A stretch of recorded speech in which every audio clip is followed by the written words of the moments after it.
Hey, Redcasters, be sure to subscribe to our channel and ring the bell to be notified about our latest videos. Go Big Red. We know that like wearing this jersey or that jersey doesn't make you play better. And if it does, then we have way bigger problems to begin with. But like, we have a right to do cool things.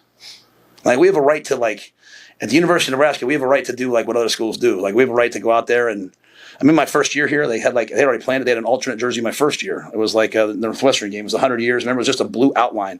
You know, it's going to come down to how we play, especially versus a great team like USC. Welcome to the Go Big Redcast, the Husker Fan Sports Show.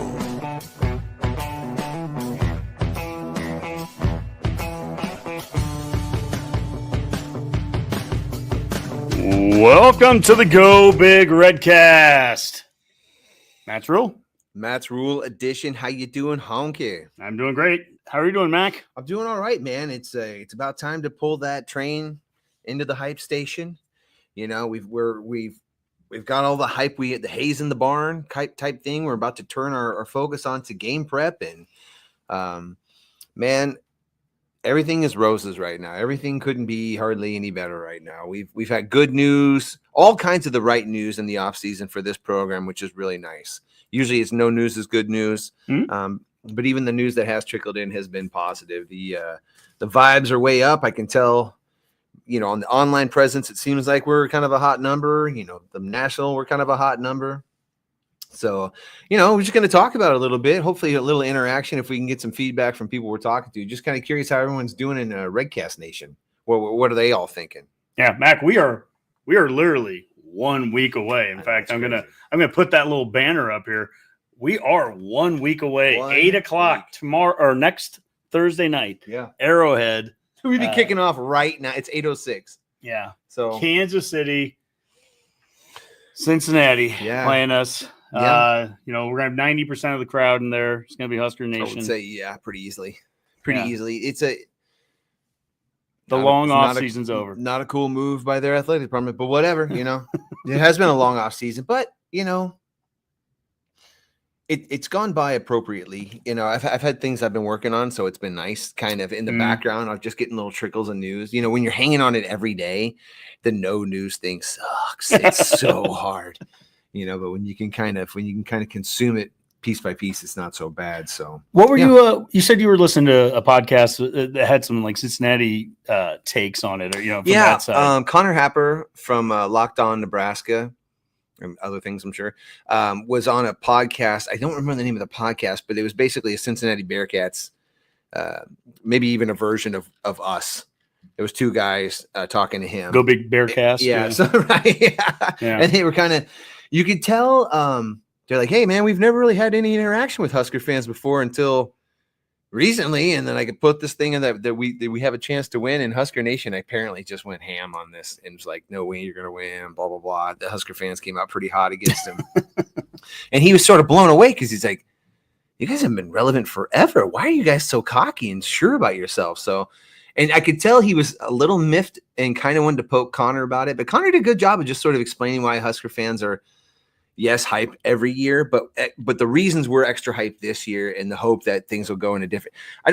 He did a good job of being respectful for Cincinnati too. And listen, man, everybody's got fans on the internet they wish they didn't have. Every fan base, but we have a lot, and we have a lot of really cool ones too. But you know, squeaky wheels get the most oil, and sometimes we can be pretty squeaky on there. So, well, and you know, I was on the Husk Guys show a couple nights ago, and that was a lot of the focus.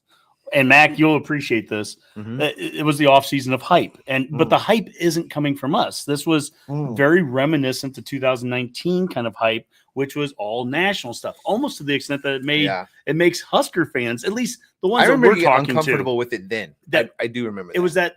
There's that uncomfortable level that we actually have with the people that we hang out with and that we talk with.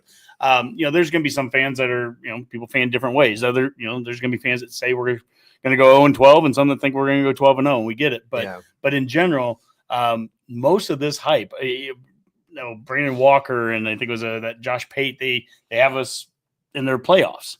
Yeah, you know. So, and the whole Husk Guys point, and I love this. Dave kept saying it was like, we finished 5 of 6 last year. We lost 5 of 6. then won the bowl game.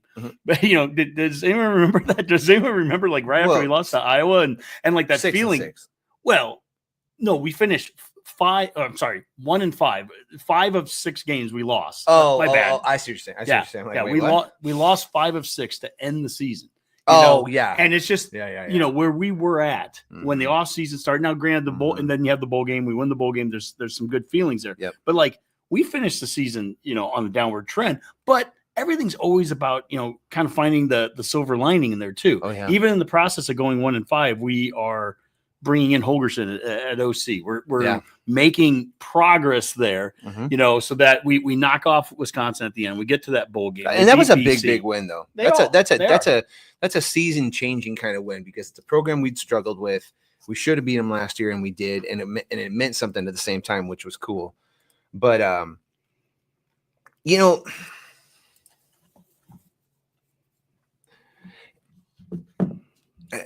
it's so funny how quickly momentum is such a funny thing, right? Like you said, we were 5 of 6, and it was kind of a terrible tail end of the season, but you had the Wisconsin win, we got bowl eligible, and then we went to the bowl game and we won that. So it's like it only takes like the slightest bit of a nudge for this program, for the fans of this program to get hype.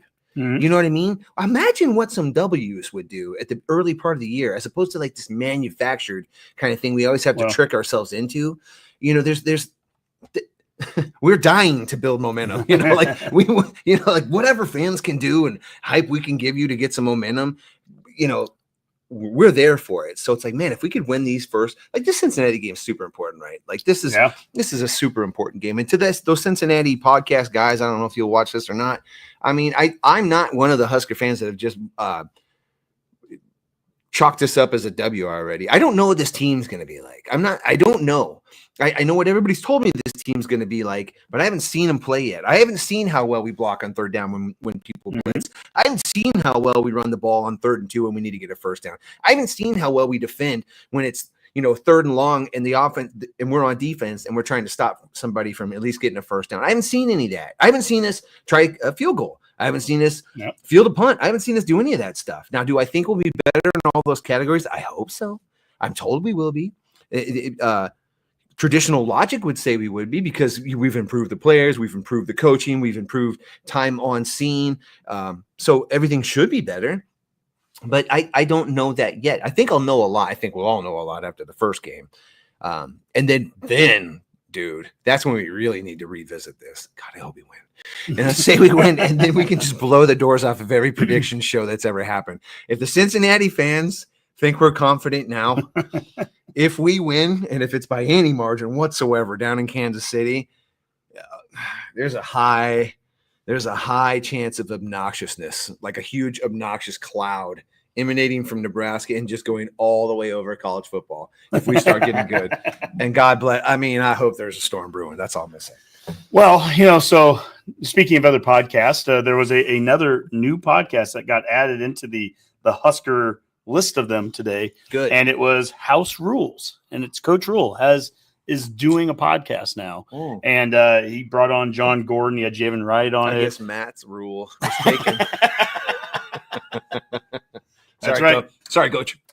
Matt's Rule. Yeah. So, I mean, what are your thoughts on that? I know you got to listen to a little bit of it. I listened to most of it here today. I think it's great that he's doing it, because he's a great communicator and he's someone that I want out there in the public view that way. But I got to the first maybe 10, 15 minutes of it, and a lot of it was just sort of housekeeping, like this is what we're doing, this is the show we're trying to create. But then some of it was reminiscing. He has a co-host on the show that's from back in his Philly days. Yeah. One thing I'll notice, you'll notice about Rule, is if he's around Philly guys, he sounds his Philly comes out. Yeah, he comes East Coast also. Yeah, so that was kind of interesting to see. And I think I talked to you about this before the show got started today. I want to really care about those little ancillary stories, the feel goods, the how the sausage is made thing. I want to, but we need to start off winning football games first. you got to make me love you a little bit again, and then I want to care about that stuff again, because for years now all we've been eating is those stories, and we've been starving on the field. So it's like I'm just ready for a more balanced diet I love interest in the program and actually winning of the program. I think we all are. Yeah. And I think that show will be a huge success when that happens. Yeah. I mean, everything associated with Huskers is a huge success once that happens, right? You know, all of it. We've all experienced that. I was talking with, you know, Dave and Andrew with Husk guys, and like, yeah, you know, last year we're beating Colorado and they're gaining thousands of followers every week. You know, we've seen similar spikes, and then all of a sudden you lose games, and, you know, it doesn't matter what you're podcasting about, it doesn't matter what you do, it doesn't matter how much prep you put into it, people don't want to listen to it if you're not winning. And so you know, ultimately that is what we are judged by, is the wins and the losses there. And it's time to start playing some football in that area. That opening video that we had there, that was from a week or so back, the alternative uniforms. So we'll be wearing the black against USC. What did you think of that? What did you think of Rule's answer there that, you know, hey, we're cool. We're allowed to do cool things too. Yeah. We're allowed to do what other schools are doing. What are your thoughts? I don't mind the uniform. I don't have a big problem with that. I don't know that I love that it's USC. I feel like those are two blue bloods going at it. I think that we should be in our traditional uniforms for that. That's maybe the old guy in me talking, but I'm just saying I have no problem with the alternates. I think time and place matters a little bit. Maybe it's a cool spark for that game, maybe. But I just think if you're tuning in as a college football fan outside of this market, you're like, you get on you see USC playing and you see a team in black pants and black jerseys. You're not going to think that's the Huskers at first. You know, you might think that was Oregon State. I don't know. Like, I don't know. But it's like, or maybe Texas Tech. You know, I don't like, but for the Huskers, I don't know. But that's a very small, like, if the players love it and they gear up for it, I totally get that. That's fine. I didn't love the comment that we get to do cool things. Nobody said you couldn't. Nobody said you couldn't do cool things. I get there's a lot of ruffling of feathers when we talk about I'm not saying that doesn't exist. But far too often the responses from the public facing people of the program, the rules and the other coaches is in response to like the most minority but vocal part of Twitter and the social media aspect. And that always irritates me because we all as fans get lumped in with those douchers. And it's just like, I know you can wear cool things. No one said you couldn't wear cool things. And I'm like, I don't need the scolding as you're preparing to wear the alternate. But I do understand some people do need the scolding. It's like, I don't know. So I'm such in a limbo because I'm very close to just being that old man. I think, I do remember being young and liking like cool things like that too. So it's like, I my response when I would get text about that and everything was just win. I mean, really, at the end of the day, win football games. This is no different. For me, it goes way back. I can remember us wearing all red in 87, I think it was against Oklahoma, the game of the century too, all red. That wasn't alt uniform, but it was different. We hadn't worn all red and we lose. We wore all white against Georgia Tech in the Citrus Bowl. We lose. It was like, at the end of the day, I don't really care. Win games. It's amazing how win a bunch of games. And then you won't even really talk about alternate jerseys once you start winning a bunch of games. Well, that'll be a thing. They're like, oh, hey, we're gonna wear an alternate. Oh, that sounds awesome. Arguably, the worst alt uniforms I think we ever wore were the ones against Wisconsin in 2012 or 13, whatever it was during the season when we actually won. That one time that we won, the big comeback, and it was the one we had like the red, and we had like a black in on it. Yeah, it was. They had a it looked like it was made of like electrician's tape. Yeah, they looked. Yeah. It looked horrible, but we won. And my memory is we won the football game. Not even anything to do with the uniform. I would never have remembered that. It was a really cool comeback win and was Tommy Armstrong quarterback then? Yeah, that was I think that was still that was Martinez. Okay. But anyways, so I mean that's the most important thing, right? Yeah. So as far as alternates go, if the players really love it and you're going to do it, just do it. And I like what they did. I mean, they didn't do anything really other than just make it black. The stripes are the same, the ends the same. It's just black. Yeah, there's no red to it. It's just it's totally black. Everything that would be white or black or white or red would just be black. Yeah, pays homage to the black shirts. It's not that. In some ways, it's not that creative. It's just it's black and in my mind, that's a no-brainer. Black shirts. Yeah, it's wearing black. Holiday weekend or Halloween weekend, it could be fun. I mean, since we're talking jerseys and things that some people get really worked up on, your thoughts? You see single digit numbers, Mac. So 0 is Javen Wright, who was on House Rules, being interviewed by Coach Rule. Sierra Wright, DB, is number 2. Ja'Cory Barney, number 3, wide receiver. Marquise Buford Jr., DB, is 4. Janarian Bonner. Marquise is 3. No. Oh, yeah. Shoot. Did I say that? Okay. And Barney was 2. Buford was 3. Okay. Janarian Bonner's 4. I literally am at the point I have to be pointing at it as I'm reading it, Mac. It's okay. That's where we are. Maybe. That's our journey. I'm at that age. I need to put the glasses on too. All right. Number 5, Riley Van Poppel. This is where it gets a little weird having number 5 as your D tackle there. Number 6, Dane Key, transfer wide receiver from Kentucky. Number 7, Malcolm Hartzog Jr. Number 8, Deshaun Singleton. And number 9, Vincent Shavers. So from a DB standpoint, you have Sierra Wright, you have Marcus Buford, you have Hartzog, and you have Deshaun Singleton. You have 4 of the 10 are in the DBs. You 3 have safeties in a corner. Yep. You have a linebacker in Vincent Shavers. And then linebacker with Wright.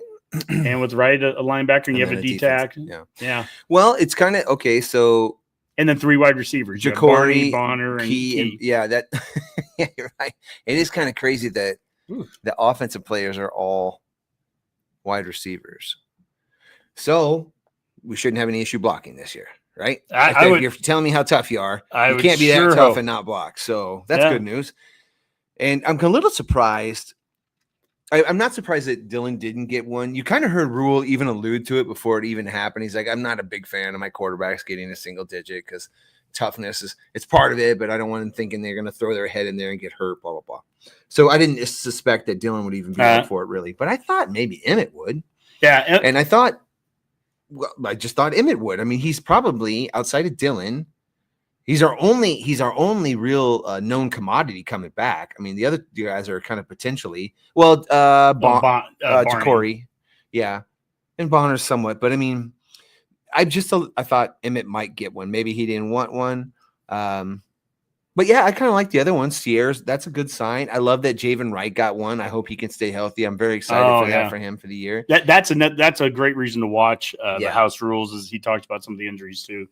Yeah, and then just God, he's been injured, and watching terrible football from the sideline. Like he's going into his 7th year, and he's had 4 season-ending injuries. Yeah, like that's crazy. Seems so high. Obviously, it just starts with hopefully the guy can stay healthy. Yeah, let's get him healthy. And if I was what's cool now is at least those guys, those kind of been injury bitten guys, like he's still getting some NIL money. So it's not a total waste of his time. I feel better about his story because he's getting paid a little bit. Well, and he's getting a degree too along the way. And yep. Oh, that's great. Degrees are amazing. But networking and gosh, how many head coaches does he know? How many offensive coordinators does he know? How many defensive coordinators? How many defensive back coaches does he know? He knows a lot of guys. I'm like, if he wants to get into coaching, I can imagine the connections Javen Wright's got, and then throwing his dad on top of it. It's crazy. If there's one position group that's missing that I almost would love to see someone from it in here would be tight end. I thought about that too. When I think of Harburg and toughness, Harburg was one of those guys and a senior. Yeah, maybe that's it. And he's a senior and everything. It'd be interesting there. But no, I think it's a good group, and I certainly don't have any issue with the single digits or anything with that. I wouldn't really argue with any of those. I feel like, am I wrong? Yeah, I'm wrong. We don't have that. Do we have any more on offense this year than we did last year? Yeah, I think last year, wasn't it just one offensive guy and nine defense, I think? So was it just Banks last year? Yeah, I could be wrong, but that for some reason that sounds right to me. And of course, Ty and Nash were, we had so the offense getting a little tougher. Yeah, right on. And of course, your offensive lineman can't be a single digit, so that removes that. So on top of that, here, let's switch over to a little bit of recruiting news here. And since we've last talked, Mac, Torrey Pittman III, he committed to Nebraska, #1 safety in the country, Omaha Central. That's we haven't done a lot of recruiting talk, Mac. That used to be a big part of the Redcast, those first 5-6 years of it. But through the advent of the portal and then also guys just kind of decommitting and, it was so hard. at this point, it's so hard to look. It's been such a revolving door that it's like there's no point in getting invested much until the kids. We've been huge fans, and we're still fans of On3 and what Callahan those guys do. But it's changed how we follow it. Like it used to be, like we'd pay a lot of attention to recruiting and like which guy is going to be here in 2027. And right now, like to try to invest a lot of time for us, at least. I mean, we just don't invest a lot of time that far down the road. But a guy like this, clearly a number one safety in the country, which coming from Omaha, that's amazing. The schools that Nebraska is beating out to get him. I mean, it's so important to be able to. We've always said recruit well here locally, recruit well in Omaha, and this is a pretty big get. And he's a 2027 recruit, right? So not even this coming year. But what's excellent about that is so he'll probably end up being a 5-star. I don't think they've done any final like evaluations for that. I don't know if he's got a 5-star on every site. I know he is in some of them. But to have him already landed in the class before this season even starts is a really good sign, I think, because this staff has been, how should I say it? At least a little outspoken on the fact that, hey, we're not just recruiting Nebraska kids anymore. You're going to have to be a player of some kind of consequence for us to recruit you, because we're trying for a national level, and you may have some type of feeling about it. And there's going to be limited roster sizes. Right. Well, exactly. So it's cool that then when a 5-star does crop up, that this staff is good enough to get on this kid and be on this kid to a point where he's committing a full year ahead of him.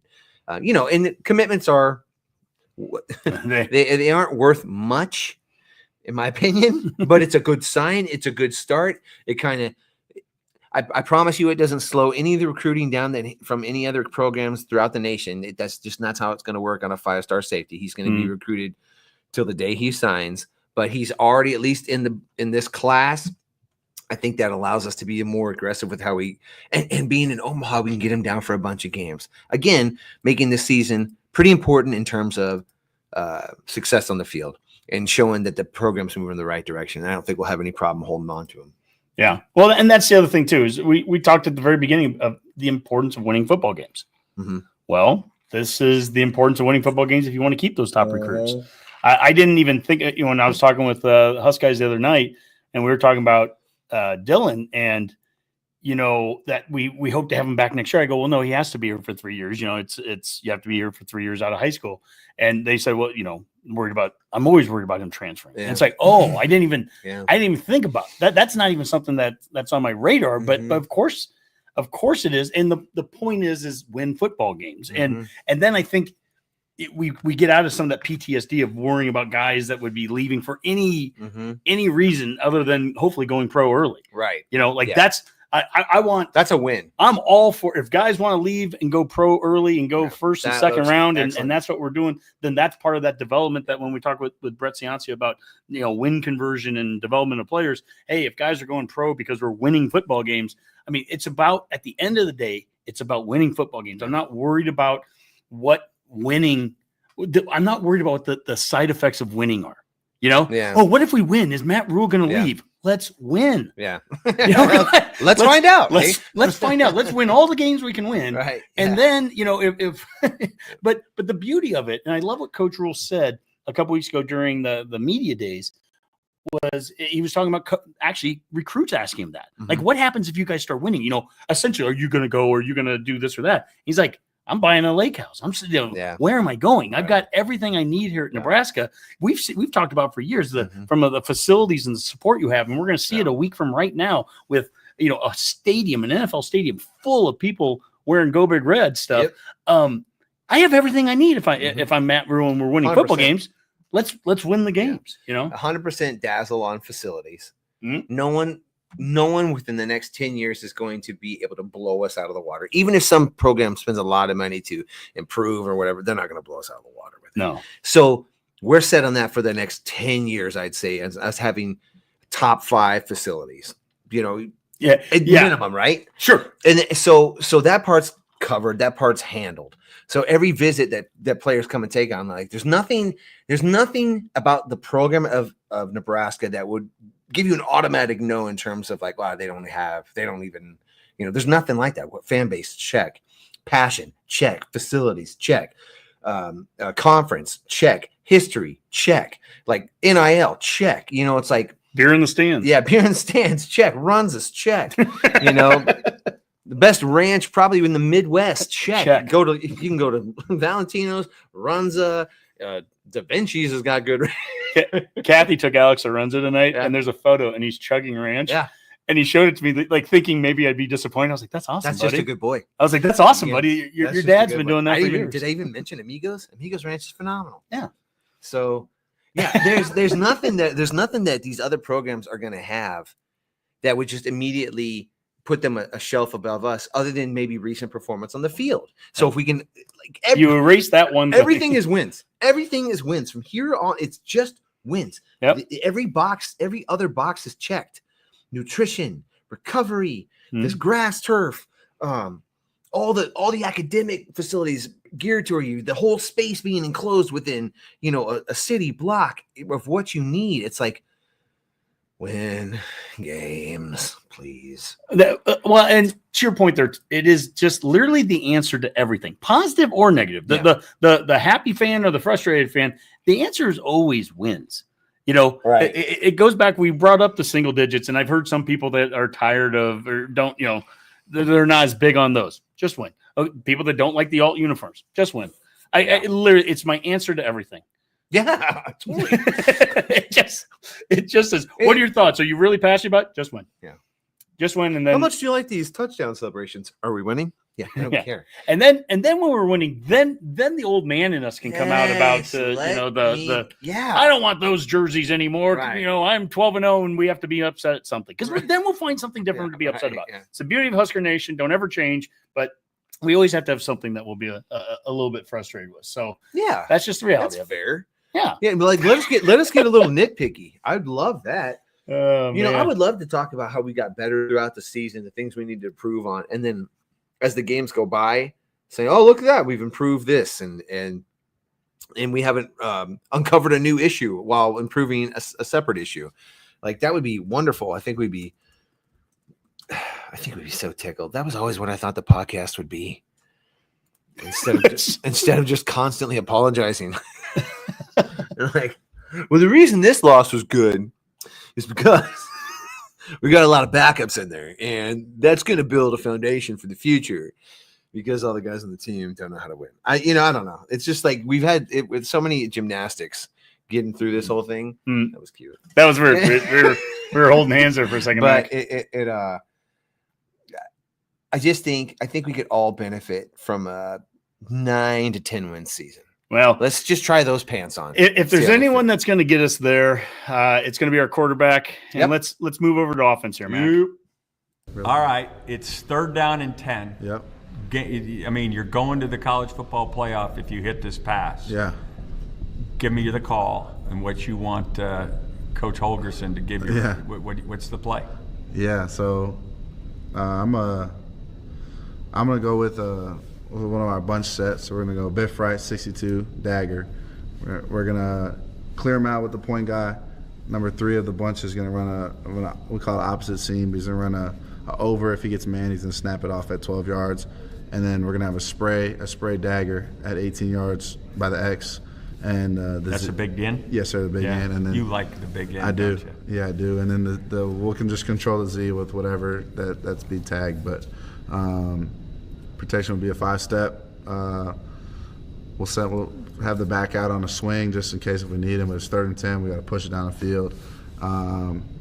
If we get some sort of 2-man, I'll hang back there, and then if it opens up, I'll take off and run for a 1st down. That's it. Quarterback draw on 2-man. Yeah. So I don't know. There's a lot of options. That's you've gone from algebra to physics right there. Yeah. That's good stuff. Yeah. I love talking ball. You know how excited Nebraska fans are to hear you talk like that? Yeah, I hope so. You got them a bowl win next year. Now you're going to get them back in the championship round. We wish you nothing but the best. I appreciate it. Does that excite you as much as it does me, Mac? It sounded exactly like he knew what he was doing. And I thought it was a pretty good spontaneous question by Rick Neuheisel, former little Weasel coach of Colorado. I don't care how cool he's being now. I'll never forget that. But like he's right though. The way he talked it through is like, This is what I want. If they do this, I'll do this. Mm-hmm. You could tell he really impressed him when he said, if they go too high, I'll just hang back and then I'll run it. Mm-hmm. And he was like, oh, that's you're looking at all your options, kind of knowing what this play can develop into or what it can't develop into, and maybe where your answers are. Mm-hmm. So he's a sophomore, and he's now got a full season of Big Ten play under his belt. Yeah, that's huge. 2 off seasons of Glenn Thomas. Yep. Working with him. Now this full off season working with Holgerson. Yeah. Mac, when we had Coach Osborne on a couple years ago, you asked that great question about the offense, and it looked like it was just 4 plays, and that we had the big joke and laughter that followed. But when he really broke down the offense, there's some things that are reminiscent to what he required of Frazier, of the head of the quarterback then, that Raiola's talking about today. It's about understanding the defense, understanding the calls. That Osborne's like, we would grade our quarterbacks, and we expect our quarterback, whether it was Brooke or whether it was Frazier, you're going to walk up to the line of scrimmage and you're going to look at that defense and you can call opposite. You can, you can audible there. We're going to trust our guy to be able to get us into the right play if the play's not there. And essentially, it's really hard to stop us because we kind of have an answer for everything that we see you're going to do. Right. Now, that was in the old school double tight end, triple option days. But in today's world, it was the same thing that he's talking about there. If you're going to counter with this, then we're going to counter with that. And the fact, what I love as a fan hearing this, and when we think about, I think, the growth of Dylan from a year ago, what did we scream at the top of our lungs, through the game 5, 6, 7, 8? It was like, run at times, take off, get that easy, those easy yards. Well, I don't know that he was as physically ready to do some of those things a year ago. Now he took off a big long run against Ohio State, but what I'm hoping to see right away is he looks physically different. He does. I mean, I don't have any question that he's put in the effort and everything this offseason. Now it's just literally we want to see it. I want to see him take off on that one run. And I'm not having expectations of Adrian Martinez in him running, but I do expect improvement there. Yeah. Like, I'd love to see him, really sprint out and get a 10-yard run where it looks like he made that look easy. And then always do the smart thing, slide, run out of bounds, do this. We don't need, him taking the hits. It's a totally different mentality from, if it's Frazier or Behringer, we'd be like, run the guy over. You're a quarterback. Yeah. But, today it is a different game there. So, but I just love the answer there. I love how ready he was to say, this is the call I want. And these are the things that I would do if the defense does this against us. To me, that's a lot of development going on there. For sure. Those instincts in the pocket is such a separator for a good quarterback. And in college, it might be a lot to ask, because one of the things when Adrian played, sometimes my frustration with him too was, you need to run. You need to go now. You need to take off. Stop trying to play back there and see if you can find somebody to throw it to. And, it's just that whole, when do I give up on the throw and decide that it's time for me to get what I can out of this play, and how quickly you can get to that decision to make the most use of that situation. Major Applewhite. This is such a throwback. I'm so sorry. Major Applewhite was physically non-gifted as a quarterback. Probably Texas's least physically gifted quarterback you could even imagine, athletic-wise. Not the strongest arm, not very fast, not very tall, not very big. And he had Chris Sims in the background, who was like Chris a 5-star. Sims was the 5-star everything. Yep.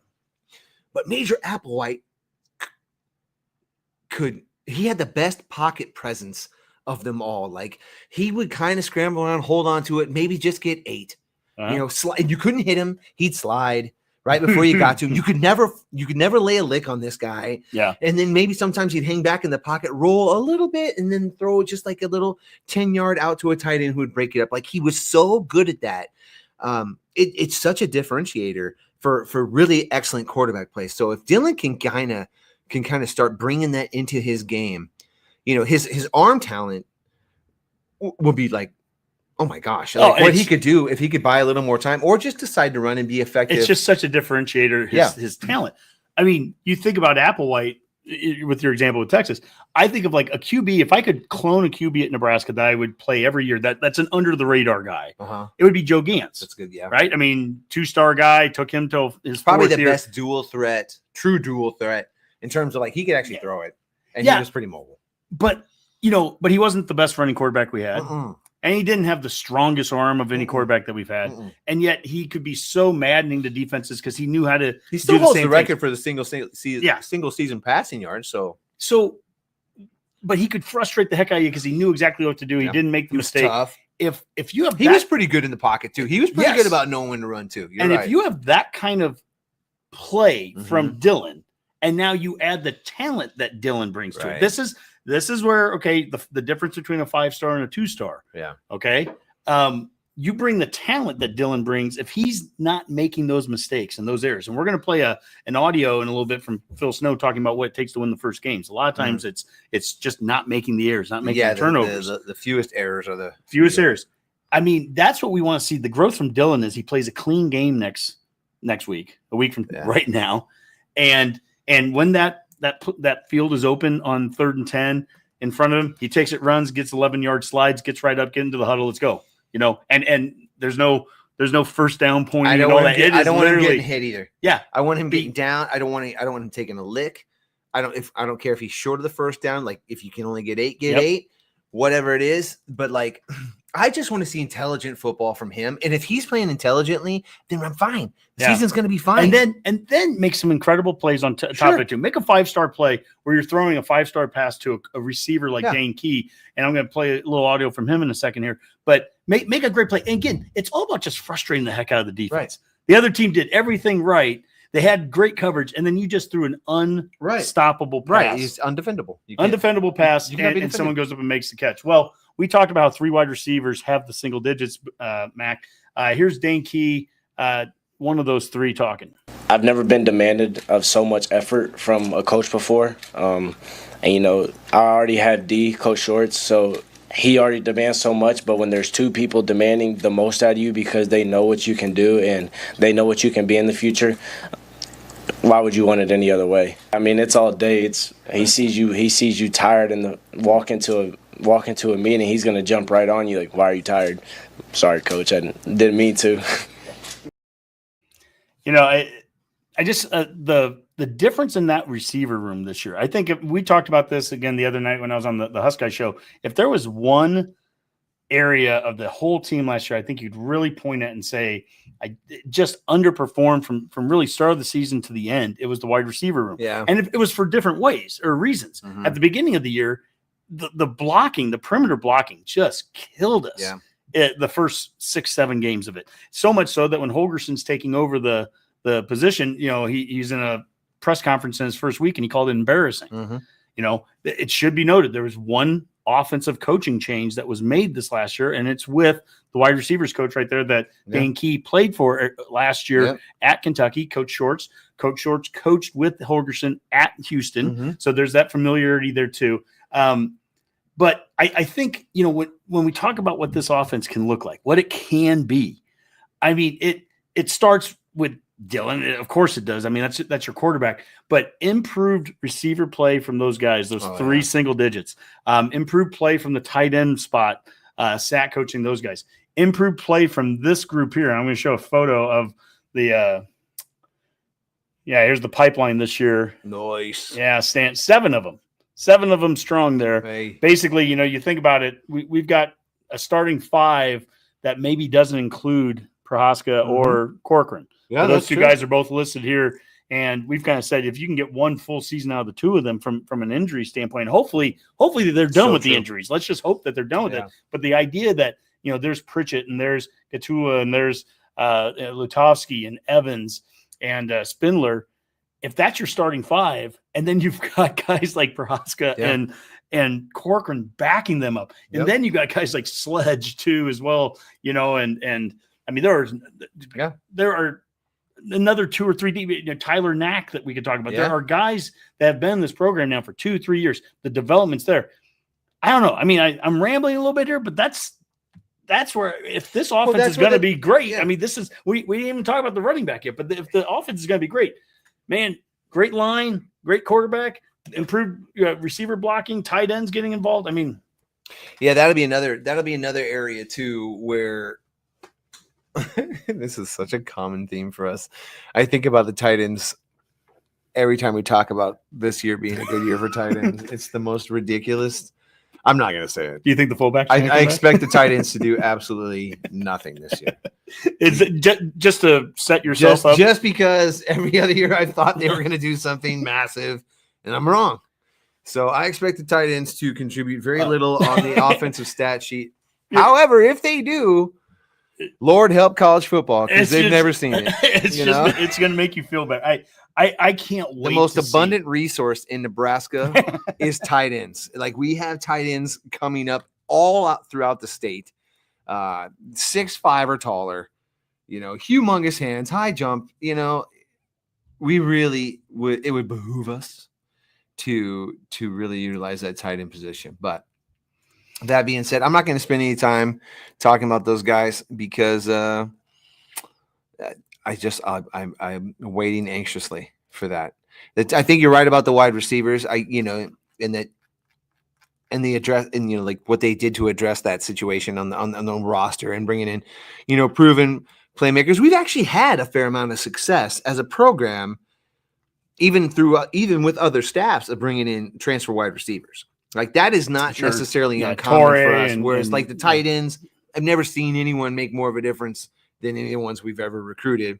Running backs, we've had varying degrees of success, mostly marginal or average. With like transfer ones? Or like just in general? Like Dedrick Mills wasn't awesome. Greg Bell wasn't awesome. In fact, he didn't even play a full season. He played like 3 games and transferred. Yeah, you hit a couple of individual games that guy would have here or there, but nothing that was consistent. Ozigbo, but I mean, it's Dante Dowdell had a kind of good season, then left. Yeah, so it's I haven't seen that from the really only spot I've seen that from offensively, I guess wide receiver, maybe some lineman play, but so I don't know, but I do think the wide receivers. Ben Scott was obviously Ben Scott was pretty good. We're counting on Spindler and well, as we're looking at tight end, I mean, I think Lindemeyer is the guy I'm really excited to see, because he was the blocking tight end in this former offense, and then when Holgerson took over, you started to see him get more PT. In fact, right away, it was like the first week, I think Fedoni only got a couple snaps in that first game, and that's a pretty clear. He was sending a sign. Now Fedoni came around and got some more PT after that. But I like Lindemeyer and what he brings. Harburg is interesting just because I want to see how creative Holgerson can get with him. How many different ways can Harburg have the ball in his hands? It'll be interesting to see that. Eric Ingvorson from Papillion, he's one of those 6'7", taller than 6'5" tight ends that's from here. He's a redshirt freshman. It'll be interesting to see what he does with the injury to Mac Markway. I think that could open up some opportunities there. And then, really, we'll see what Carter Nelson does. Is he really 6'5", 240? Carter Nelson? Yeah. Well, that's what he's listed. They wouldn't lie. It's on the internet. That's true. Those are always accurate. 240, though. I mean, what did he come in at? He wasn't even close to that. He was like 220 when he got here? Yeah, probably 220, 225, something like that. That's good. That's really good. Yeah. And he looks thicker. I mean, you see the he does. See the video of him. He still looks explosive too. I mean, there's always a lot of potential surrounding that group. And, with Harburg in particular, though, there's no time to waste. He's a senior. If they're going to try to get this kid any kind of career after Nebraska, he's going to have a season this year. Now, he's big and he's athletic. He's fast. We all know he's tough. I don't know how well he catches. I don't know how well he blocks. But if he can do either of those two, probably has a pretty good chance because he's athletic as hell. You're not going to find – I doubt you'd find many more athletic tight ends in the country. Now, being an athlete doesn't make you a good football player necessarily. Sure. But it's a good start. But if Satterfield can coach him up and Holgerson can find a way to get him the ball, I guess we can find out. He's got so much game experience. You hate to throw it away. He's got so much potential. You hate just not to utilize it. But I don't know how much we're going to do with tight ends. We'll see. Yeah, 6'5", 230. It's good size for him. And then we'll finish off and just talking about the running back spot here. We've talked about this with Emmett. I mean, that he is as solid of a starting running back that we've had coming into a season. I believe since Amir. At the very least, since Ozigbo, but more than likely, it's that trio of Amir and Rex. Yeah, because Ozigbo kind of broke out his final year. He wasn't counted on that much. No. Yeah, you're right. He had a great senior year. And Emmett, and I guess like speaking this out loud now because we're saying this in essence. We're saying it before it really happens. He hasn't had that breakout. Correct. He's been good. I mean, he's been good enough to give us all the hope that we're talking about right now. I think he is. You always pray that guys are healthy and everything through a season, especially at the running back spot. They're going to take their hits. We get that. But I just think that guy is going to have a dynamite season. I think he can be all Big 12 caliber. Some of that's going to be what kind of stats you do and how well the team is winning. So hopefully both of those are going well for him too. But from a talent perspective, I love everything about Emmett Johnson. I think the guy is going to just have an absolute breakout year. If he's was expected, obviously the depth behind him becomes an issue. If Mosey, how are you hearing his name? I'm hearing Mosey. Well, there's Mosey and there's Mosey.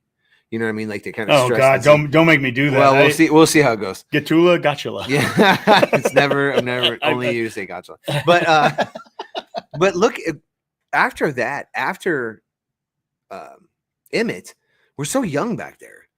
Jamarian's a freshman. Isaiah's is a freshman. Booth's a freshman. Even Quinn Ives is a sophomore. Yeah, I mean, Micah Nelson or Mekhi Nelson's redshirt freshman. So we're young.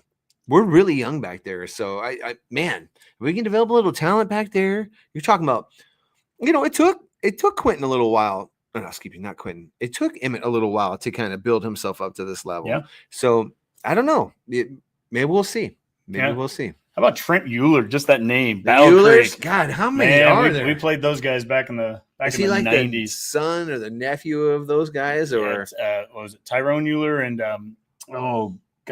was it Trent Euler, the older one? But man, some of those Battle Creek teams back in the early 90s, they were just they were Matt Hoskinson was from that, and Jay Korth. Man, there's some dudes. There were some dudes that played. That was the most painful high school football game I've ever played in. This guy Schneider was the coach back then. Yeah, they hit so hard, man. Anyways, all right. Well, steroids. Speaking of hitting hard, that's what everybody said back then. Speaking of hitting hard, this is where we want to get onto the defense, and I love this here from Phil Snow. Yeah, I think it's tough tackling anyway because you watch these young players. Everything is 7-on-7, and the mentality is not real football, right? It's all this other stuff when they're younger. So just to get players to tackle anyway is tough. But like you said, the first ball game, what you'll notice is missed tackles, turnovers, and special teams. Big plays on special teams. Those are the three areas that normally determine the first game. So you're right. And we've been doing a lot of tackling. I love everything he just said. Yeah. We have said this on the show so many times, countless times over the course of the last 8-9 years. So many times you win your first game solely by not making the most mistakes, which I would consider like solid tackling. Right. If you're in position to make the tackle the guy, right? The penalties. We could go through a whole litany of penalty errors that we've had in the first games over the last few years. We've come out of timeouts and had delay of games. We've had plays that could have been big plays, and then we line up in a legal formation. There are so many things. You got to play clean football. We've had some interesting ways. We've had new ways to get penalties. We've invented ways to get penalties. Sometimes. Special teams in first games. We talked about the Cam Taylor Britt throwing it over his head, the punt. You and I were at that Illinois game. That's a lot of fun. Onside kicks at weird times of games, and everything that Phil Snow hit on there. And also, I just want to get his audio there. Yeah. Because we've talked so much about Phil Snow. I don't know how much Redcasters have really been able to see and hear him there. So it's just kind of good to get some of his audio in there. He sounds like a head coach, and he's not even one of our coordinators right now. It's just there's a bigger brain trust, a bigger experience base with this coaching staff. But that point to make there, I have no issue saying that we're going to out talent Cincinnati. Yes. Okay. That's easy so if we lose to Cincinnati, we're going to lose to them because of missed tackles and making mistakes and special teams errors. And we're going to show a little video and a little bit on special teams. That would make Boomer proud, our special teams coordinator. But the whole point is that you got to play clean football. And so that's what fall camp has been all about. Right now they're practicing a late game scenario because they're preparing for what a Thursday night game will be like. You have a bunch of guys. Coach Rule talked about this. Looks like someone needs to make a bike ride up to the parking garage. Coach Rule talked about it on his podcast about how they have young players on this team that haven't played in these situations yet. You've got to get them exposed as much as you can. You know, Archie Wilson's going to be walking out there for the first time in a college football game in Arrowhead with a national television audience. It's just – well, you know, you need to be far enough down the line as a program so you can get to that point where you're like, okay, you know, actually, since we have time, we've got the stuff covered. Let's get these guys out there under the lights so they can experience. You might not have time with that the first 2 years because you're still, you know, getting your starters up to snuff or this and that or fighting some culture issues. But that's the beauty of like being at a program now in your third year. It's like, okay, now I can really start feeding into these young guys. And getting them ready for when it's their time to be under the lights. So I love what Rule seems to have zero problem working in the now while preparing for the future. Like he is constantly thinking about what's next while handling what is. That's my impression of him. Mm-hmm.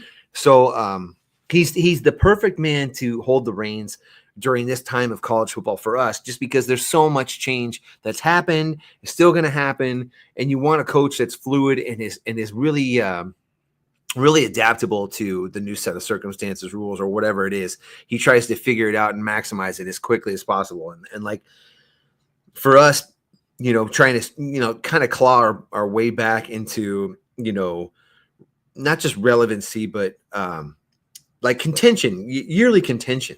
Of you know, being in those top college football programs, it's so important to have a guy like that right now. Yeah, and at the end of the day, it's like, guys, just win. Yep, just win. Got to find. I love everything he's doing. I support everything he's doing. I think, you know, one of the things that Phil Snow went on to talk about a little bit later in that press conference was just how this team just supports the heck out of their coach. He says something to them in a meeting, and they do it. Like there's no lack of respect there. And I think it's one of the things that we've kind of wondered from afar in the college football world is as transfer portals become bigger and guys are making money now. Like, is it hard to coach players today? Because, you know, I can just leave if I don't like what you're saying. All that. Yeah. And yet there are some coaches that have really, I think, done a great job in this world, still doing things the way that they want to do it. Coach Rule's adapted, but he coaches the way he coaches. And guys seem to like that. We haven't seen this big influx of guys leave. Dabo Swinney, we've seen him not go into the portal, not play that whole game, and he has an offense right now. He has a team of a bunch of dudes that have been around for 3-4 years. So it'll be interesting to see what Clemson looks like this year. You know, bucking a little bit of that trend. Yeah. We've dipped our toe into the portal, but these guys really respect Rule. Yeah. I guess, and you know. I don't know. I hope I'm not that. I suppose not just the stronger your culture, the easier it is to maybe go in the transfer portal and acquire some guys, thinking that your culture will just assimilate them naturally because of how strong it is. You know, you're right though with Dabo and looking at how he does it. You know, because he's kind of taking a little bit of what Indiana's magic was last year, right? It was a lot of familiarity with the players and the coaches going into a new season. Yeah, they brought the portal to do it, but they brought the portal, but it was coach. It was they brought it with their coach exactly. Yeah. Whereas Dabo's been building that where they are for the last 3 years. I mean, I'd like to see that go well. You know, I don't know. Probably the traditionalist in me sort of is like, I hope that turns out a way, because I want it to be known that there's a couple different ways to do this. Yes, because football is such a copycat sport. You see one program, I don't care if it's NFL or college. You see one program having success with a certain thing, everybody runs to it. Yeah, and I get it because it's a very bottom line business, but there's parts of me that like what I kind of enjoy about college football is when teams are some are options, some are, you know, the air it outs, and some are more of a run and shoot, and some are, you know, like a veer or something like just you don't see very often. I like that part about it, and when they have success doing it, totally, you know? And you know, and again, I mean, it was a great press conference with Phil Snow. It's from a couple of weeks ago. If you get a chance, go on YouTube and just watch the whole thing. But he talked even a little bit about that, just from a practice standpoint. Nobody. This is something Husker fans can definitely get behind.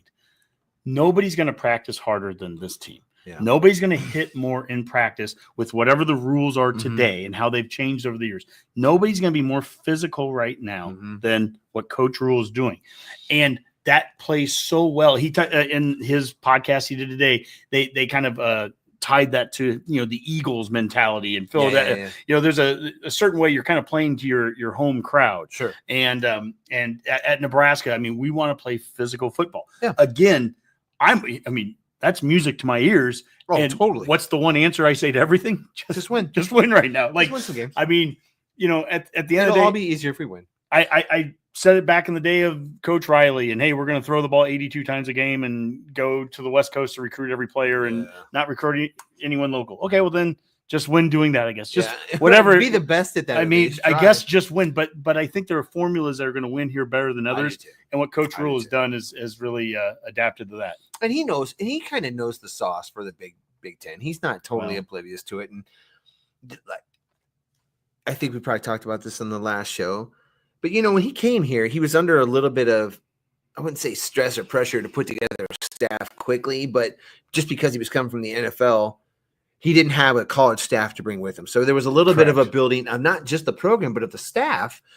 And then he's kind of had to make adjustments on the fly as we're going forward. I think that is why people get so excited about year 3. He looks like that part of the process is pretty well done for him, at least for this year. You've got to look at the staff going, this is almost exactly the staff he wants. Doesn't it feel like this is the staff he wanted right away in year 1? He just couldn't get. Yeah. This is the staff he wants to ride with. This is the type of staff he wants to ride with. And for him, like those in-game decisions, I kind of wonder how much having Phil Snow on the team now and having a guy like Holgerson on the team, where you could maybe just breeze it by him, like, I don't know, would you go for it here? Type thing. You've been a head coach. You've had to make these decisions. What do you feel like the teams like that kind of stuff is invaluable? Whereas Frost never had anybody like that. Riley never had anybody like that on his staff. And I'm not saying Rule doesn't have the experience to do that, but just, it's nice to have guys another guy on the sideline caring about it like you do, who knows everything about the team. Do you think it'd be a good idea? I mean, Coach Saban built a little bit of Alabama up by just having they brought in ex-head coaches from all over the place. And I think Saban ran the program a little differently than how Rule does in that sense. But still, to your point, it's about having some of that brain trust there. It was the biggest knock I gave on Bo during the Bo era was that he needed a couple gray hairs on that staff, and he didn't have it. There's times where you need some of that experience level, and coach and staffs can go a little too far in some directions. In 2002, with a lot of the coaches that we grew up and we loved, I mean the Milts and the Darlingtons and those guys. Right. But by 2002, that was an old staff. I mean, it just was. And then sometimes you go too far in the other direction. I would say some of those years under Bo, we got real young. I like the balance of this staff right now. I really do. I think we have the right amount of experience there. And then we have a head coach that knows who he is. He is a CEO, and he's looking at things from 30,000 feet, and he's so comfortable they can walk around practices and go shake hands with Osborne and Darlington and Solich when they come to practice like last weekend. He can do all that. And I feel I've said this the last couple of shows, but I see think of how different the offense is right now, coaching wise, than 2 years ago. Instead of having just Satterfield alone, when Satterfield got hired, remember he was the offensive coordinator and tight ends coach. They posted that, and then a couple days later he got switched to quarterback coach because presumably Pete was going to be the guy they were going after for quarterback coach. He didn't come here, and so we don't get the QB coach we want. And so the guy that's kind of in charge, think of that main position, that quarterback spot plus the OC, that's all on Sat. And in that first year, as you're transitioning in Jeff Sims and Harburg at quarterback, where's Sat for first 6-7 games? He's on the sideline because he felt he needed to be there. He wanted to be up in the box, but we just weren't built to do that. Right. So then where's the progress in year 2? Well, we hire on Glenn Thomas. And here's a guy who's been an offensive coordinator and he's a QB coach. And now he's going to be down there on the sideline working every day with the quarterback with Dylan last year. Well, and that's Sack gets to move up into the box. Sack gets to coach tight ends like he was originally going to do. That was a step in the right direction, but here we are 6-7 games into it. Things aren't going the way we want. And what's the head coach who's looking at things from 30,000 feet? What does he do? He does really almost the unthinkable. His buddy, Sat. I mean, he demotes him. Yeah. He brings in Holgerson, a ridiculously big move, And then Sat doesn't go anywhere. I mean, he'd already been in Holgerson's ear prior to that decision. Yes. Like that's the kind of thing I'm talking about. He was watching he was sort of like, he was already sending him film of us asking for opinions on this. That consultant. Rule was doing that before it even happened. And, I'll give Sat credit for year one. They were not running the offense. They were hoping to run. Jeff Sims wasn't the quarterback everybody thought he was going to be. We had to transition Harburg into it. And it was more of a running option kind of thing that nobody had done before. It wasn't ideal, but year two, now you got Dylan. We had these wide receivers. We gotten the dude from Texas and Banks. I can't, Nair, yeah. But he wasn't very good at maximizing that either. And so, Rule with already kind of that base is like, all right, okay. You know what? Tight ends. Yeah, go back to tight ends. I really wanted you for tight ends, and I'm so sorry. Thank you for stepping up. And you were a great team player. I got an idea though. We're gonna bring in Danny. We're gonna let him do this. And look at where we are now in year 3. Mm-hmm. Now you have Holgerson truly running the offense, the head coach of the offense, essentially, with 2 guys on staff that have former coordinator position experience that have been in this program now. I mean, that's the compare year 1 to where we are in year 3. Yeah. Do things look better? It's not starting over. I mean, going into year 3 of the Frost era, he just got done firing Walters, his OC, when Frost was the guy that was truly the OC. Exactly. I'm just saying. Again, just win. At the end of the day, and not Verduzco. We can look. Yeah. Well, we can look real dumb at the end of the season. People come back and watch this, and we went 2-10, right? But so you got to win. You got to win. We're not going to the ones looking dumb. Well, but I guess what I'm saying is right now, what I'm seeing coming into the season is that progress. This looks a lot better from a staff.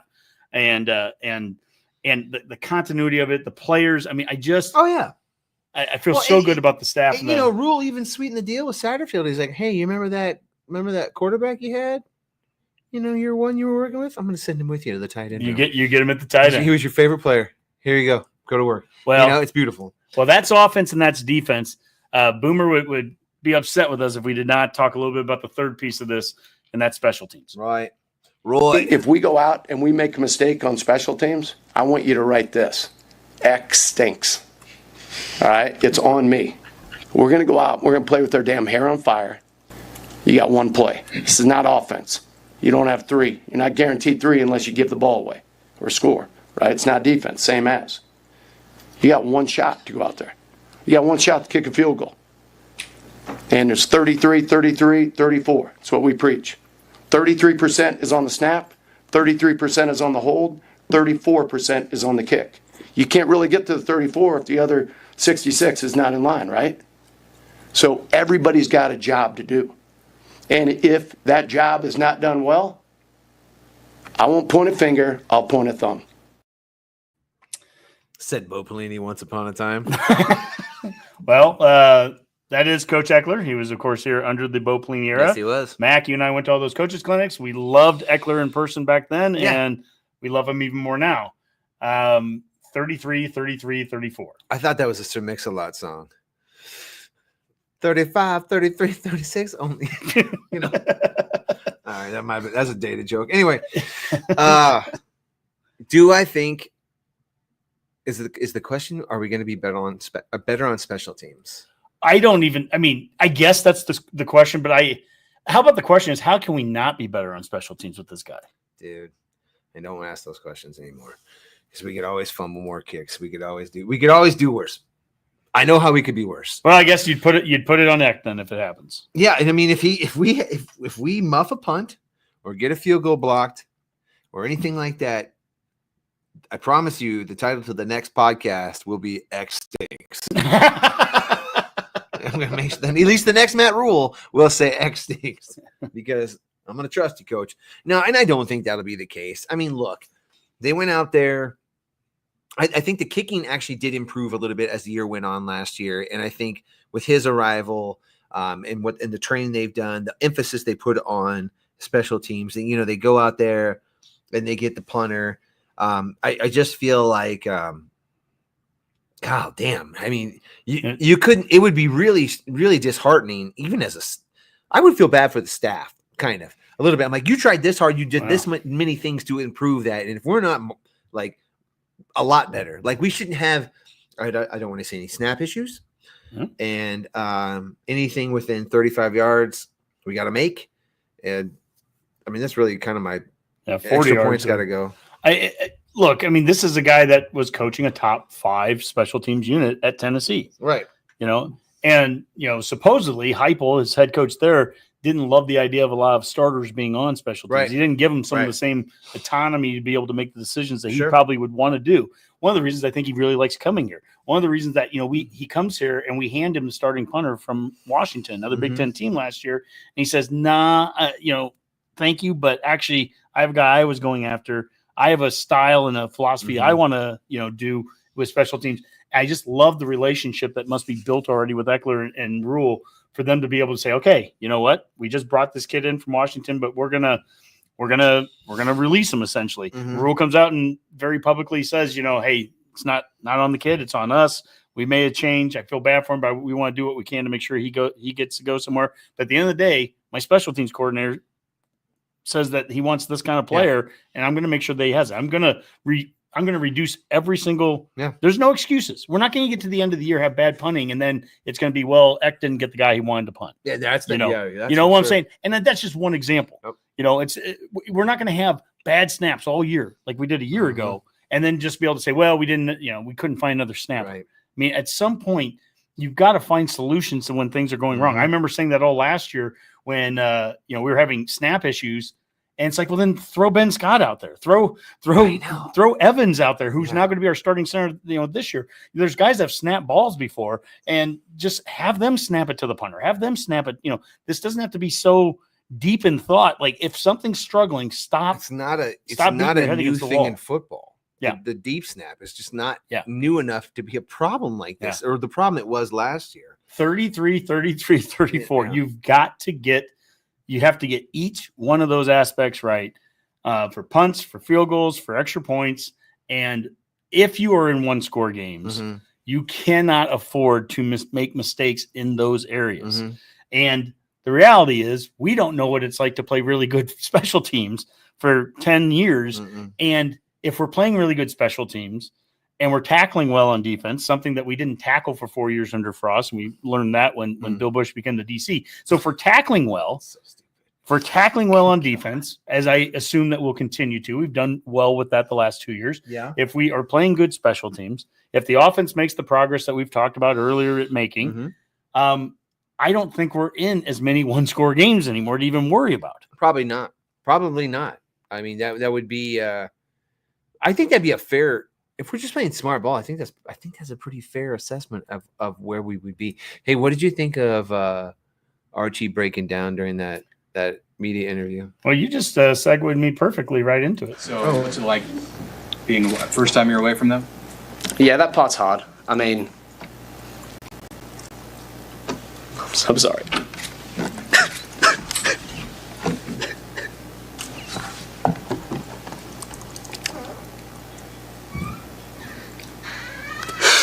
Yeah, I love them a lot. Yeah, I've got 2 little brothers and my mum and dad, and that's the tough part about being here. I love them a lot and I miss them, but it's they know this is what's best for me, and it's good. I can still talk to them plenty over the phone, and they're coming here to see the first few games, so I'm looking forward to that. Cool. Thanks, guys. Great meeting you all. Obviously, Mac, people have heard and seen that many times since, but I'll tell you, that is, for all the talk, their kids are making money now and they're pros and all that, but there is still an element that these guys are 18 and 19 and 20-year-olds. And here's a kid that's coming to Nebraska, literally halfway across the globe to come here. The emotion there, and just seeing that come out there, and then to even see him, how he recovered from it at the very end, and just, thanking the people that there's something about it, and they talked about it in the Rule did they? Podcast as well today. Just that he felt bad that he was vulnerable there, and it's actually the take on it from Coach Rule was the exact opposite. It's like, man, that is he took it to the team. Like, what did you guys think of this? And I mean, the guys on the team are like, that's awesome. That's that's true emotion. There's nothing to be ashamed of there. Number one, but also that's just I don't know. It's one of those human moments, and it's made its way all around the globe. Literally, there've been video of that everywhere. He's been interviewed down in Australia for it. But I don't know. I found it real refreshing in this world where we get very skeptical of college sports and the amateurism of it. That to me looked like an 18-year-old kid that's adjusting to college life. It definitely had that. There was a bit of a rawness to it. I didn't love it. I'm not gonna lie, I didn't love it. And the only part of it is the way he recovered. I thought was very impressive, and I want to stress that he didn't bumble and mumble for a long time. You could tell it hit him quick. He tried to tamp it down and walk it off, and I did appreciate that. But I don't. For the kid, I don't love it. I don't love it for the other fan bases that are going to attack the shit out of him. Well, no, that was something that that's a point that he made. He goes, I'd become he didn't want to be a meme. And Coach Rule, this is again, I love Coach Rule in this. And this is in his podcast today. He talked about, look, I'm a meme for everything. Yeah.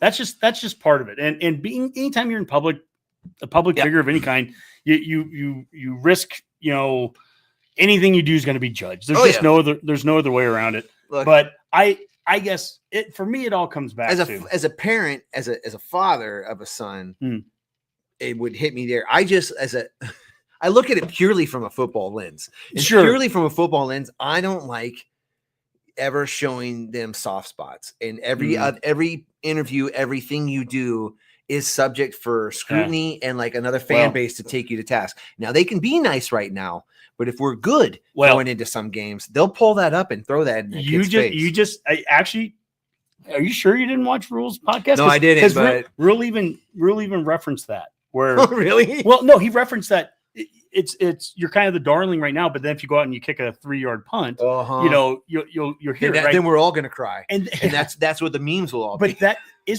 doesn't that even go back to the consistency of what we've talked about from the first minute of the show? It's just win.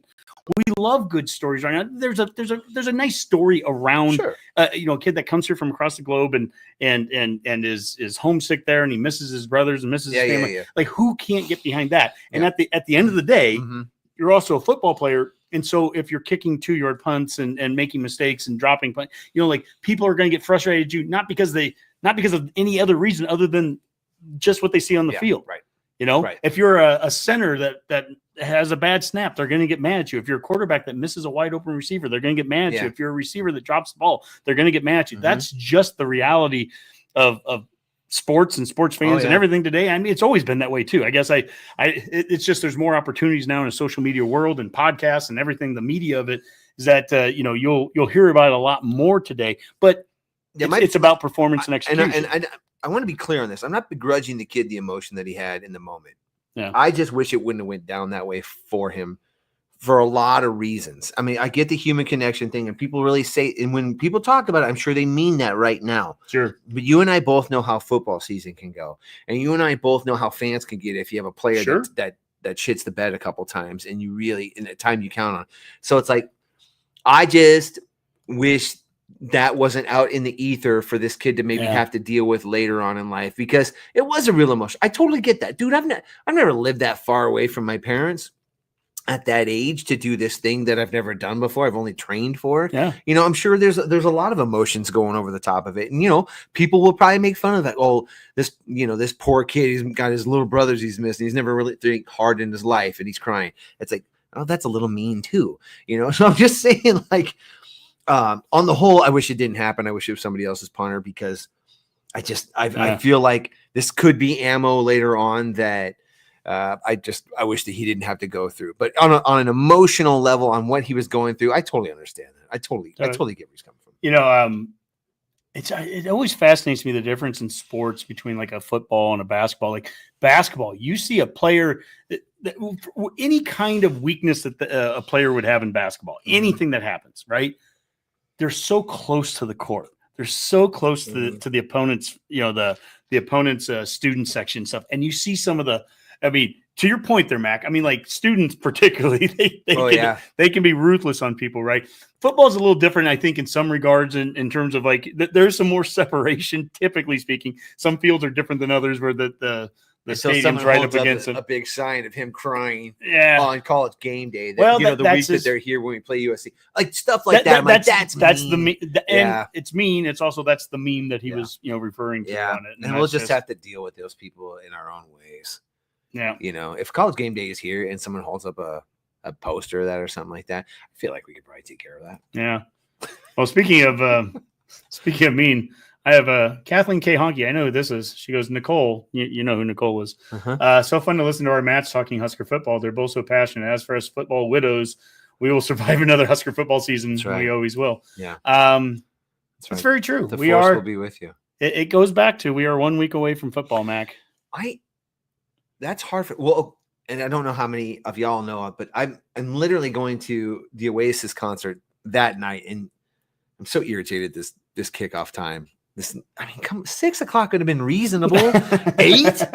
I'm like, that's literally when Oasis takes the stage. I'm going to miss. And you got this a year ago when the game was a Saturday game. And so I think that's why it's a little more detached for me. And then I got school starting up and all this other crap. But dude, we're about to take the field in math rules third year. That's the magic year, right? Yeah. That's the year it all comes together. It's been a long, long time for Husker fans. And I really do feel like as much as we all thought Frost was the home run hire and we thought he was going to be the answer to a lot of our problems, I think we all know now that he wasn't. And this isn't a shade at Frost necessarily. I mean, I guess it is because he chose these things, but he wasn't maximizing the program. He wasn't doing it for the first 3 years. He sure shit wasn't doing the last 2 years. But Rule is been maximizing since the day he got here. And I think it's time to reap a little bit of what we've sown. Yeah. And this could be the year we get to reap a little bit of it. Plus, I think there are some other programs right now that in the Big 12 or in the Big 10 that are struggling. Like Wisconsin doesn't know what the hell they're about. Right it'd be great to play Wisconsin this year. Iowa's got some things to figure out. I mean, Michigan's breaking in new players. Ohio State's breaking in Michigan's coming here without their head coach and with the freshman QB. Penn State's pretty legit. Yeah. Oregon's pretty legit. But shit, man, we're in a conference now where you should probably have 5 to 6 to 7 legit teams every year. We should be dealing with 5 to 6 to 7 legit teams every year. So it's going to be hard. And of those 5, 6, 7, 3 or 4 are going to make a playoff. Yeah. Right. Right. So we're in for it, man. Like, even if we get good, even if we have a really good year and we're kind of back on that level, college football is not what it used to be. So the ebbs and flows of how these seasons will go is yet to be determined. But I do believe Rule when he talks about, shit, I ain't going anywhere. This is the place to be. He's 100% right. There's no better place to be than Nebraska right now. If he gets this turned around on the field, there's no better place in college football than Lincoln, Nebraska. I promise you. Because what does anybody else have to? Nobody gives a shit about oceans, mountains, or anything else anymore. Like those geographic problems we had anymore. They don't give a shit about that. Talking about players, right? Trying to recruit in recruiting, because all players count about: are you going to develop me? What kind of resources do you have? Because football is 24/7, 365 anymore. Those oceans and mountains and Hollywood and whatever that you might have, that's not the attraction it used to be. And the opportunities that you can have, we just saw it. Harper Murray in volleyball just got an Adidas deal as well. So that's the second Husker player to get an Adidas deal in addition to Dylan Raiola. Yeah, I mean, when you talk about resources look like a lot of things now. What resources do you have? It's not just facilities. Right. Facilities are still important. And we got in at the right time, I think, to build the facility we did, because as we mentioned earlier in the show, it's going to be harder and harder for other places to try to compete on that end because the money is going towards the players, and certainly compete to a level that it dwarfs us. Yeah. I mean, I think what we built is going to stand the test of time for a long, long time, but you're going to get developed here. Mm-hmm. And that's still important. You're still going to get an education here. That's still important. I agree. I do. Agree. I mean, these are all very important pieces of it, and you're going to have opportunities to make some serious cash here. Yes, you will, and you'll have a network of a lifetime when you're done here. Yeah, and that network, the Nebraska network, even outside of the state is massive. Like if you're a part of that program. The one thing I saw when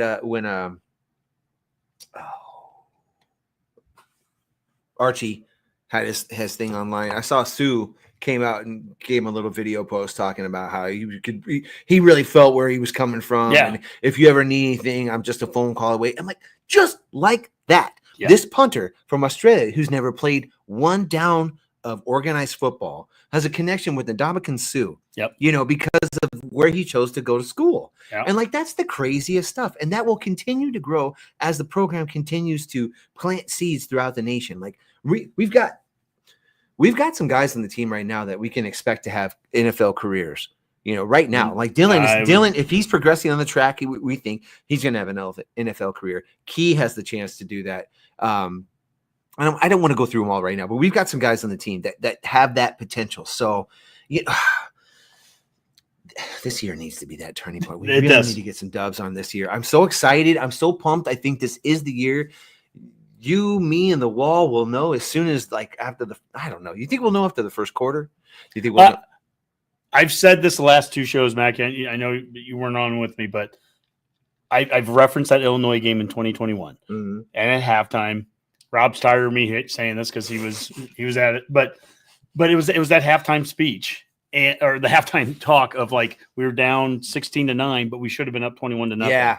And it was, can we win the game? And it's like, of course we can win the game. It's a 7-point game. Of course we can win. No one's questioning that. It's just, but everything we wanted to see all why offseason, are we here? Why are we in this spot? I was like, come on. That's the whole point there. Right. And the whole point is, I think in one half of Cincinnati, I feel like I can feel the same way. If we're dropping punts and jumping off sides and just making all those kind of mistakes, missing tackles, all the things that Phil Snow said, PCU reference, nice. If we're doing those things, then that's already a problem because that stuff doesn't just get fixed all this. That's not a first game to second game thing to fix. Right. You either come into game one ready to play or you're not. Right. Well, let's say okay, maybe the first drive. Maybe we don't go 3 and out, but we don't score, and we get to say almost the 50. But then we punt them down and we cough and corner these guys. Yeah, that's a little different. And then the defense comes out and 3 and outs those guys, and then they punt it to us. And not only do we catch it, but we return it for 15 yards. And then all of a sudden we're on the opposite side of the 50 because of good special teams play, good defensive play, and situational football that puts us that's the kind of stuff I want to see. Yeah, how about playing? That's different things than we've seen. We've seen first drive touchdowns. We did that we did that against Northwestern in Ireland. Mm-hmm. Okay, on a deep ball to IGC. That's not what we're talking about. Mm-hmm. It's consistent football. Hey, I'm all for scoring right away on the first drive. Let's get up 7-0. But then that doesn't mean that then you take off the next 15 minutes and the next thing you know you're down 21-7. Right. We've done every kind of conceivable inconsistent from one drive to the next, from one quarter to the next, from one half to the next. Consistency is what I want to see. Consistency when you have a good first punt and then the second punt's a good one. And hopefully you're not punting much more than that anyways, but you make a 52-yard field goal and you turn around and you make the 30-yard one right afterwards and not miss it. Precisely. There's a consistency level that we need to see. So that would be really, really refreshing to watch that and to experience that and to trust it. Mostly to trust it.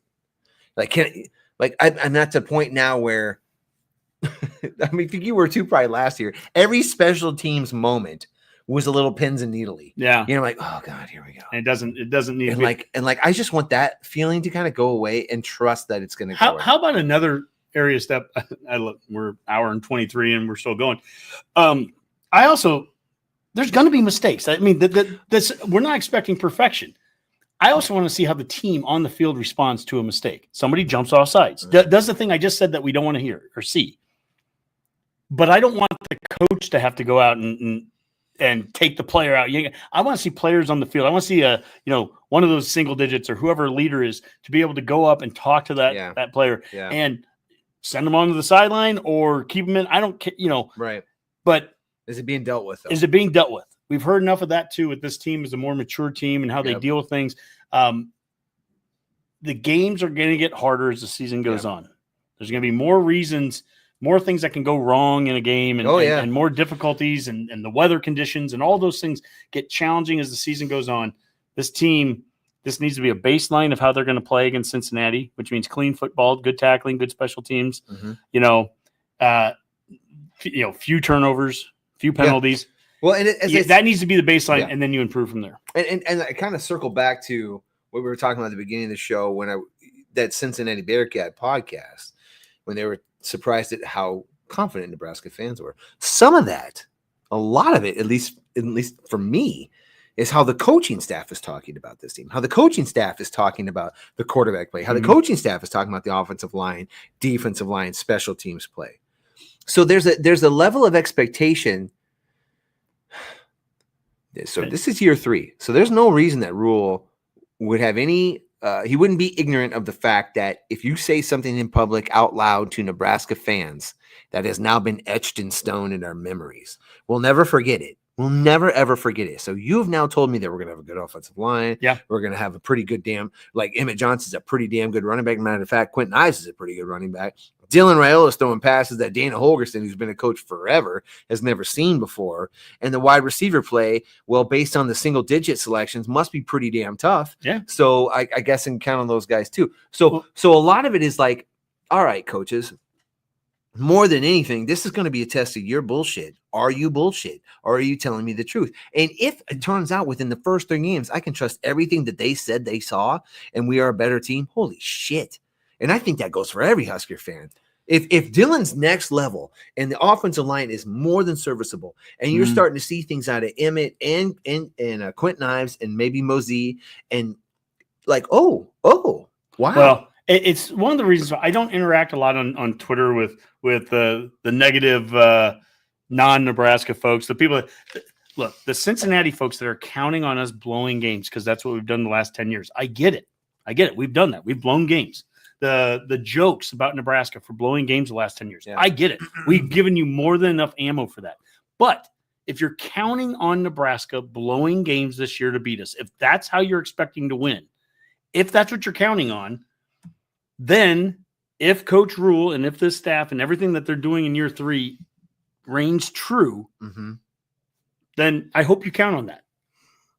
I hope you do, because I don't see that happening. I think that we're going to, I think this is the season, and we'll know it I believe we'll know it in the first half, Mac. This is the season. Think you're right. This is the season. I think that we're going to be past that. The only reason we wouldn't is if for some reason we didn't have to punt or try to kick a field goal within the entire first half. Sure. Now, and if we didn't, that means we're pacing up and down the field on these guys that scoring a bunch of touchdowns. I thought it was interesting when Holgerson, when they were asking him what they wanted to see out of scrimmage, he wanted to see a sustained drive. That was the main thing he wanted to see, what it looked like to be on the field for, 8, 9, 10 plays in a row. And are we consistent with what we're doing? Are we handling our assignments? And I think that's probably very true. Rules talked about it, about Holgerson, and I think this is just kind of a truism in a lot of life's walks. But do you make the regular plays consistently? Are the plays that aren't special, nothing crazy, but are you doing them consistently right every single time? Because sometimes those will break. Sometimes if we're so good at those bread and butter plays, they're going to break. And the way Rule talks about Holgerson is he's so all about that's really all they worry about when they call plays. It's not, are you going to break it and make it big? It's like, you're going to do this right every single time. If somebody makes one mistake, we're housing it, because that's how the play signed up. He's like, well, we'll get 10 here. No matter what, we'll get 10. But if they screw it up, house call. That's what you want to see. Mac, party. I'm proud of us, man. Yeah, I mean, for the amount of prep that we put into these shows, which is shockingly little. I mean, it's our whole lives, though, too, at the same time. I know. It's everything I mostly consume outside of family, kids. It's my own. It's the only hobby I have, really, is Husker football. I mean, I know cutting grass, but I don't got to watch a podcast on that. I know how to cut grass, but I'm so ready to be swept up in the bandwagon in the wave of Husker football to the point where an obnoxious fan and I'm saying things like I'm talking out of my ass, I'm willing to do it. I'm willing to this be my year. I'm going to go out wildly. If we're 3-0 going in the Michigan game, I can't imagine what my predictions will be, like for the rest of the season. But I'll tell you this, if we're 3-0, I don't give Michigan much of a shot. I don't. There we go. Is that Mac's prediction? Is that your parting shot right there? We're 3-0. Michigan's got no shot. Mark it. That's your parting shot. Love you guys. Okay. Spay new to your pets. My parting shot here. I'll show the photo here of it. We are the epicenter of college volleyball, Mac. Tomorrow night, Fox. Tell me something I don't know. On Fox National TV, Nebraska is going to be playing Pitt. And so I was walking around Pinnacle Bank Arena today, and here's a photo there, the AVCA First Serve. Oh, that's cool. The teams that are here in Lincoln, Nebraska for this weekend. I guess I didn't – I know I've been listening to Redcast Abby and the show she's done. I knew it was going to be a big event, but I mean, we've got Pitt and Stanford and Florida and Penn State defending champs. Creighton's here, Jayhawks and Vanderbilt. It's like a who's who, really. I mean, it's a big deal. Yeah. And it's going to be a big weekend there. So, kudos to all those teams for being willing to go into a tournament and play each other. Yeah. You know what I mean? They all know their hitters. That's cool. Well, I love that. And it's one of those things, we talked about a little bit earlier with the SEC going to 9-game schedules. Now they want to play. Yeah. It is important. Football better never take it for granted that we're football. You better never just take it for granted that, you'll just watch us no matter what. Right. No, we do want to see good games too. Yep. And it's a little sad here in some ways that Nebraska and Tennessee isn't being played anymore. Agreed. After Tennessee or the SEC now makes this change. Mm-hmm. I know that would have liked to have seen that thing happen. But the point of this is that what they're doing in volleyball is great. You're building a sport. You're building a following by having great games being played with great athletes, and you're highlighting it. It's now getting the notoriety and the attention and national television that should be getting. And college football, we want to see big time games like this. Yep. And look, Cincinnati's a big time game. That's a Power 4 school. I don't ever want to have any of the confidence that I have. I don't talk a lot about opponents ever. Mm-hmm. I really don't, because I don't know. I don't spend a lot of time breaking them down. I'm not a coach anymore doing that. I pay more attention to what we're doing. And more attention to our roster. Right. And then, there can be certain games and certain things that you break down. But at the end of the day, I'm not worried. I respect Cincinnati, but I'm not worried about any talent deficiency that we're going to have playing them. Certainly. I'm more worried about us coming out there and playing good, solid football in game one and not making the mistakes that other fan bases love to call us out on. I know. And having that be over. If that's over, if that's what year 3 of Coach Rule brings, I think we're going to win that game, and I think we're going to have a number of W's to follow. I would take fundamental over flashy, and I still think that would result in a multi-touchdown victory. Yep. You know what I mean? If we're fundamental throughout the whole game. I think at halftime, that first half analogy, I don't think that we're down at half, and I don't think so. If we do those things, I think we're going to be comfortable. And Mac, you and I watched that Colorado game together last year. That's fun, and it was pretty fun being up 28-0. And honestly, one of the most fun games to watch in years. So that was great. But a second half that also showed a team that probably wasn't ready to be, elite yet. Yep. So I think that'd have been a different second half with Holgerson. I would tend to agree with you there. So, anyways, Mac, I mean that's pretty good. Yeah. Go forth and be prosperous, Redcasters. And be sure to get your new gear, sponsor who you need to sponsor. Start affecting the youth with your Husker passions. I think this could be the year we could start bandwagoning a lot of young folks. So let's make that the priority. Let's stay positive out there, and let's go beat them Bearcats. What do you call that, Matt? Would you say that's another Matt's rule?